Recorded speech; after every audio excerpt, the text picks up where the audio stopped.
मैं तो धुम चिक पक धुम लुटपुट गया।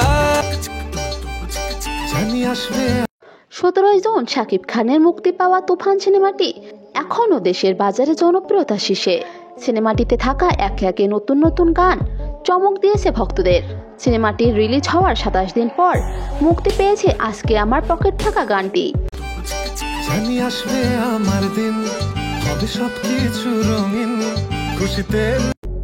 তবে বেশ কিছুদিন আগে থেকে গানটি নিয়ে সমালোচনা তৈরি হয়েছে সোশ্যাল মিডিয়ায়। গানটি দেখে অনেকে তো বলেই দিয়েছে বলিউডে শাহরুখ খানের লুটপুট গেয়া গানটির সম্পূর্ণ নকল করেছে শাকিব খান।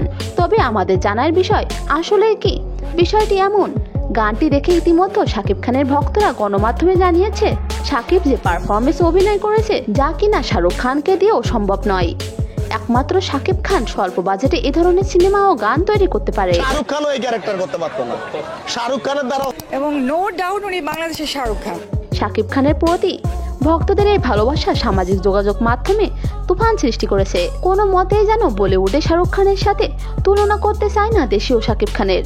তো ভিউয়ার, গানটি আপনাদের কেমন লেগেছে জানান কমেন্টে।